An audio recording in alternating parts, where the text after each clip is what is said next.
Welcome back to Scale Me Down. This is part 3, the final part in the series where we build, fly and review this laser cut Tiger Moth builder's kit from Tony Ray. Please like and subscribe to support the channel. This kit was sponsored by Model Shop Leeds, and I'll pop a link in the description below. Now, on to the maiden flight.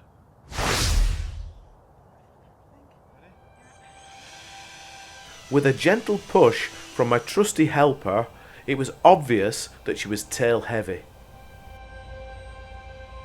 Still, it was just manageable with this centre of gravity setting after some trimming. It was also clear that there's plenty of power. She looked lovely wafting past, but I felt that she needed more rudder authority, and the rudder horn was clashing with the elevator, so I decided to land and adjust it. I cut and re-drilled the rudder horn and added a spacer to bring the push rod down out the way, and now it's much better. I turned the battery through 180 degrees and stuck it back down to its Velcro mount to bring the centre of gravity forwards 5 or 6 millimeters.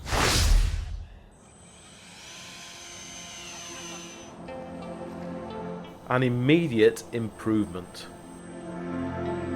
She was now much more stable and not twitchy at all.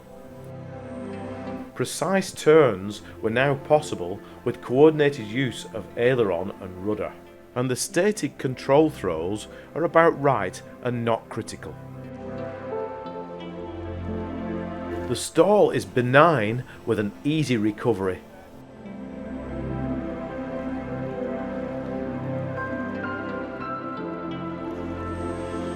I had a lot of fun grooving around on this rather crisp day, and despite the cold temperatures, I got flight times of around 5.5 minutes from this 850 mAh 2-cell pack.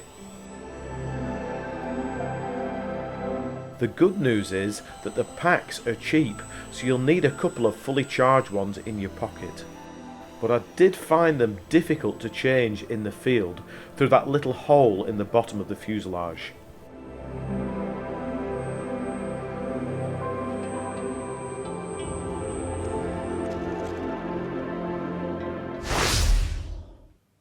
So here's what I think about this little model.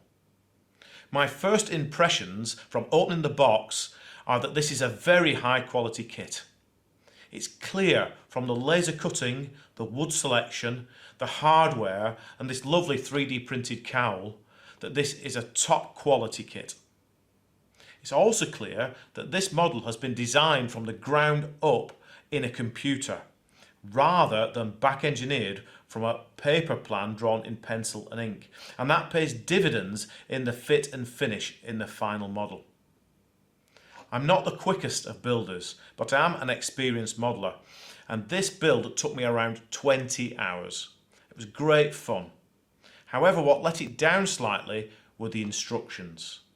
There's definitely more detail and more photographs required here, and as a result I wouldn't recommend this as your first build. Also, the plan could really use a top-down view of the fuselage and at least the portion where the wing roots is of the side view.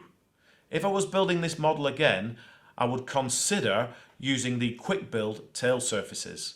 And after flying the model, because of the battery access, I'd consider moving the servos back 1 or even 2 bays inside the fuselage. The one thing that lets this model down from a flying point of view is the battery access. And you can see that I've left the hatch off here, and it's still a pain to get the battery in and out of this tiny hole, and in fact I'm going to make this hole much bigger. Of course, if you move the servos back a bay or 2, then you could use this area down here where there's more structure, and it might be easy to get the battery in and out and fastened onto its Velcro.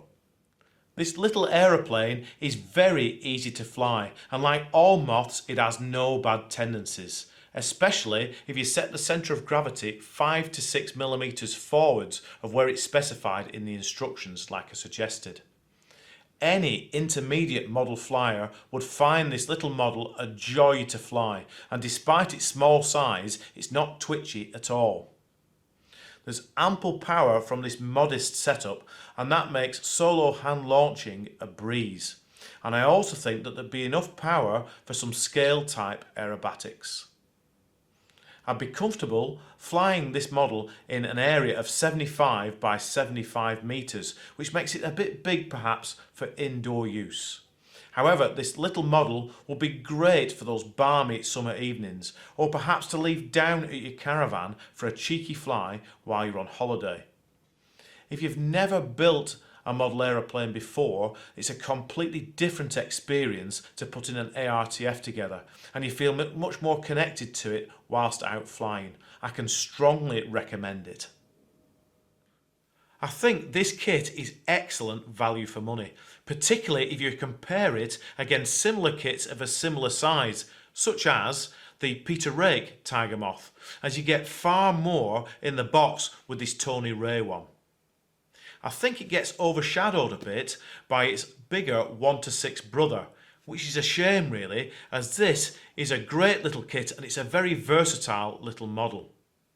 Don't worry though, as we'll be building the bigger 1:6 Tiger Moth later next year. But in the meantime, please like and subscribe to support the channel, and thanks for watching.